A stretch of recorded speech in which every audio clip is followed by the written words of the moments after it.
4.5 is applications of growth and decay, and they start with this exponential growth or decay function.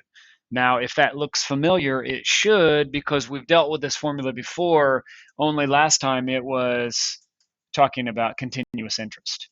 It's the exact same formula as the PERT equation, except they just changed some of the variables to something else. It's the same thing. Y0 is just however much you started with. Y is how much you ended with, and that's the exact same thing. So I don't care if you want to use the PERT equation or this equation, it's the same thing.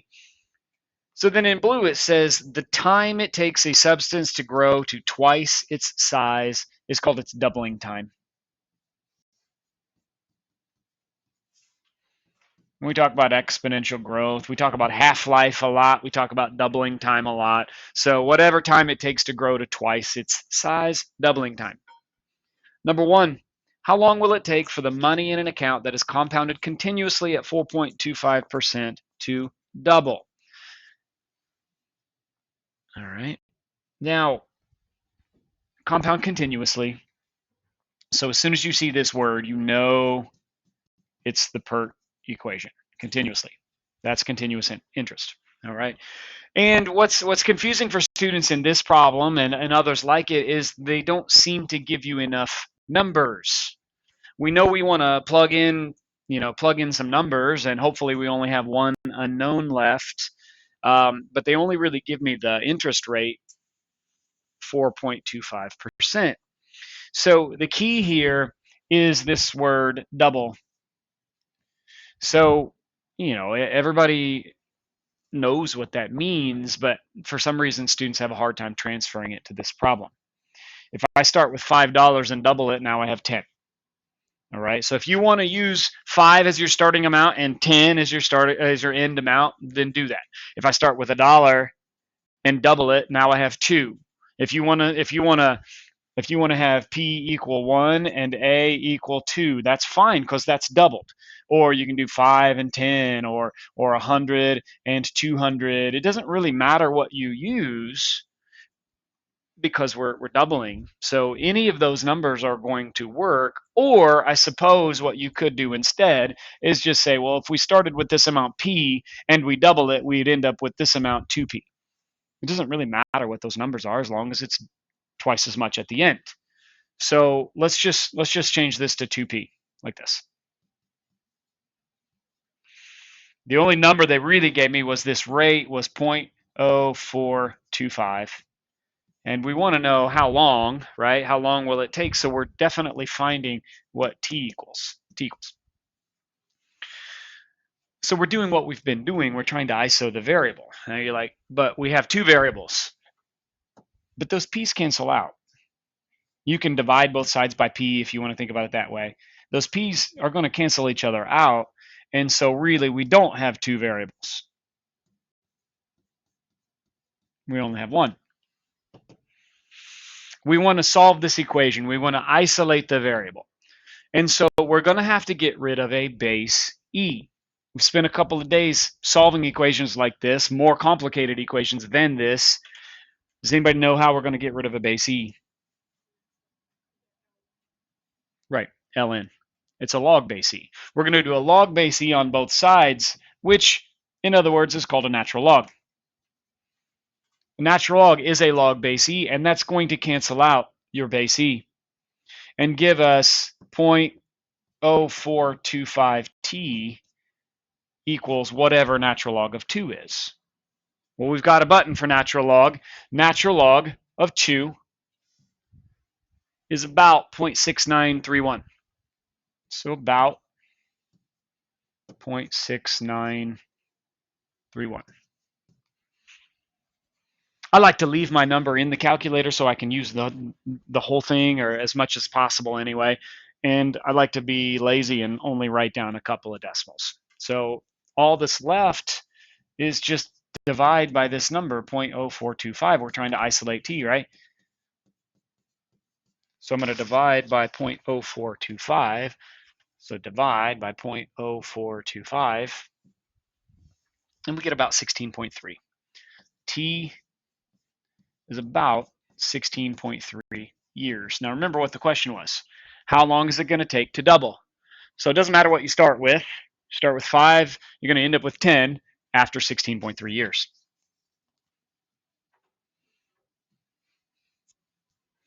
Number 2, the projected world population in billions of people t years after 2010 is given by the function f of t equals 6.947 times e to the 0.00745 t.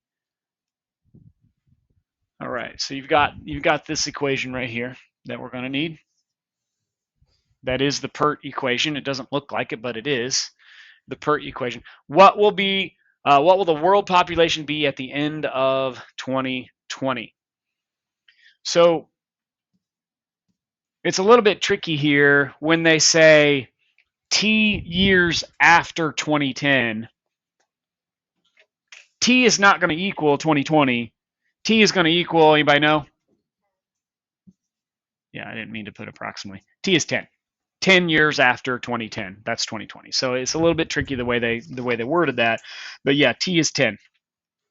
And so really, what will the world population be at the end? They're asking me for whatever this number is. They want the final amount. So you can think of it as A if you want, I guess, but it's 6.947 billion. E to the 0.00745 times 10. Very straightforward. Just type it into your, whoops, I don't want Word. Type it into your calculator. Bless you. Probably going to need parentheses around your exponent here, or you're going to get it wrong, depending on what kind of calculator you have. If yours is like mine, you definitely need parentheses here. You get about 7.484 billion.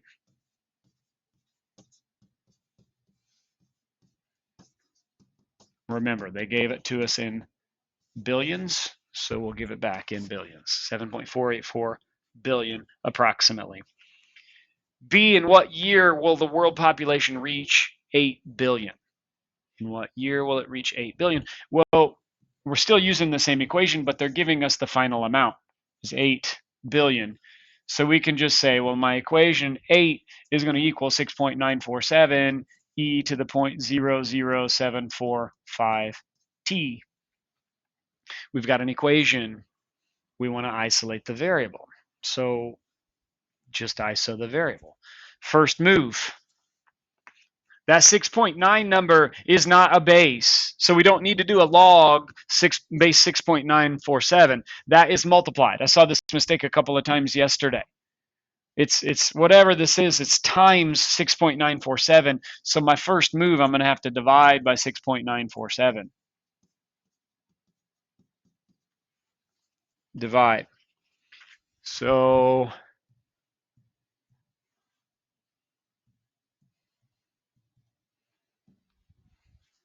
8 divided by 6.947 is about 1.152. So 1.152 is approximately e to the 0.00745 t.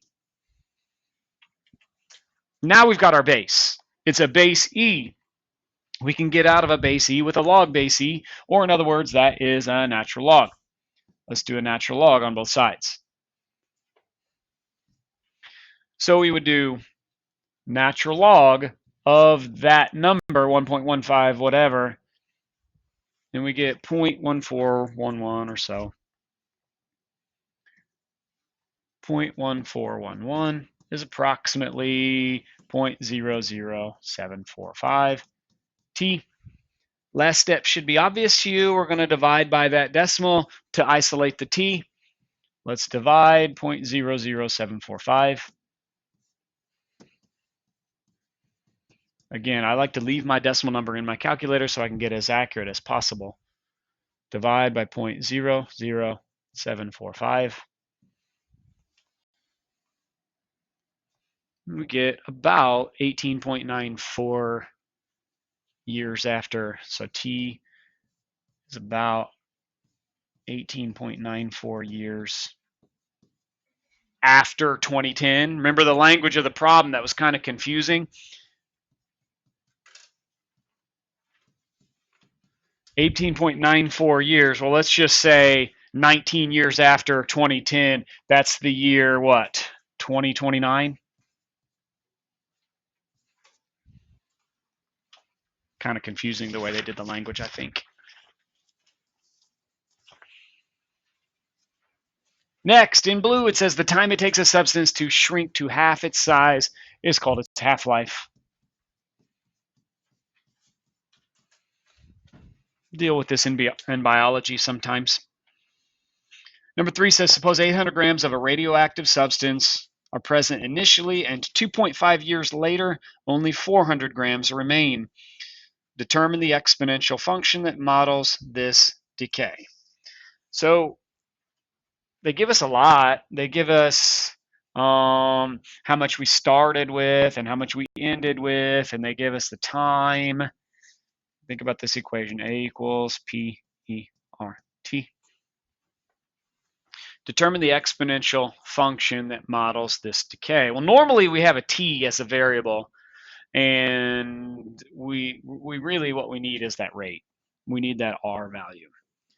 So it's kind of hard to see what to do, but we need the rate in order to have the equation. So according to these numbers, they ended up with 400 if they started with 800. And we don't know r at this point, but they're giving me t is 2.5. So again, we're just going to isolate. We can divide by 800, but you ought to be able to do that in your head. 400 over 100 is, or 400 over 800 is 1/2. And that should make sense because we are talking about a half-life. So it should make sense there. Earlier when we were talking about doubling time, we got a 2 over there. Now we got a half-life, we got a 1/2 over there.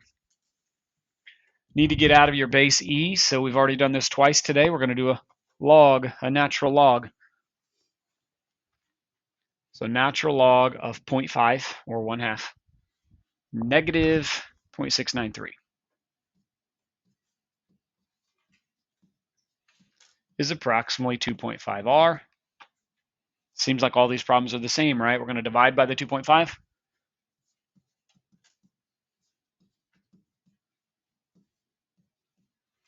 So take this number, divide by 2.5, negative 0.2773. Negative 0.2773. That's the rate. Now we just need to answer the question. Determine the exponential function. So they want the function, they want the equation. That's what they're saying. So we can say, I don't know if you want to put it in terms of A or in terms of Y. A equals P times E to the negative 0.2773 T. Or Y equals Y0 E to the negative 0.2773 T. Either way, that's right. That's your equation. So we needed to find that R value so we could write down the function.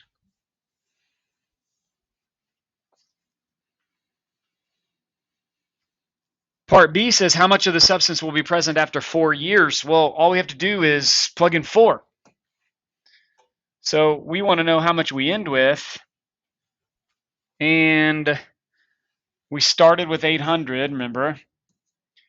And our rate was negative 0.2773.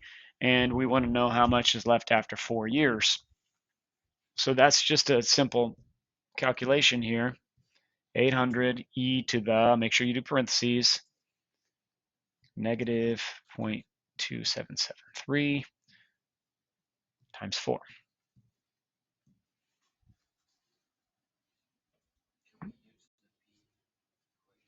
Can you use what? The P? Yeah, I don't care which one. If you want to use this one, if you want to use that one, it's the same thing. It doesn't matter.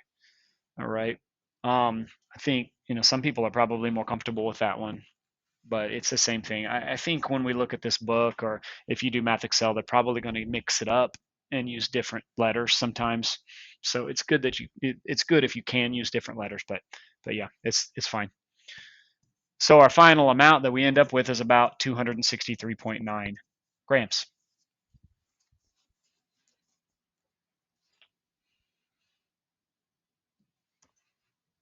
Carbon dating, the amount of radiocarbon present after T years is given by, there's that formula again. It's pretty much the same thing every time, right? You've got a final amount, you've got a starting amount, you've got E to the RT. I think this question is kind of interesting. It says, suppose that the skeleton of a woman who lived in the classical Greek period was discovered in 2005. Carbon-14 testing at the time determined the skeleton contained 3/4 of the carbon-14 of a living woman of the same size. Estimate the year in which the Greek woman died. All right, so we've got this formula, right? And so we don't necessarily know how much this person started with, but we do know that they ended up with 3/4 of that amount. Whatever that amount was that they started with, they end up with 3/4 of that amount. So when you're looking at this equation, those p's are going to knock each other out. So, I mean, the easy thing about it is you just have to look at 3/4 equals e to the negative 0.0001216 t. If this helps, think of it this way. Starting with 1 gram of whatever, you're going to end up with 3/4 of that amount. Look at it that way. Okay. So again, we're just doing the same thing over and over again. If I want to get out of a base E, I'm going to do a natural log. Bless you.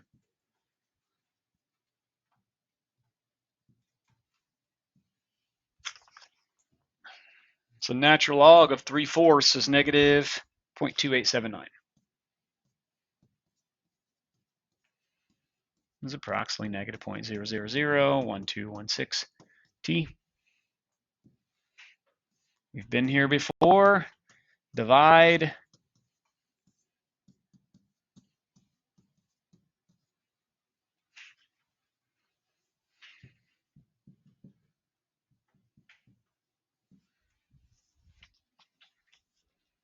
$2365.8.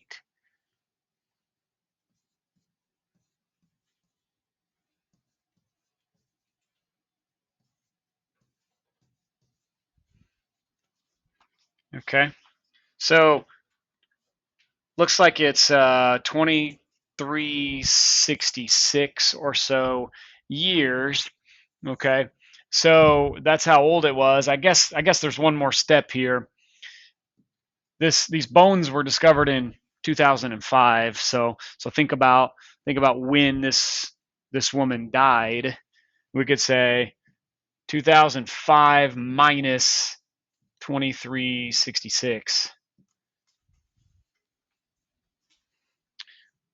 So it looks like she died in 361 BC.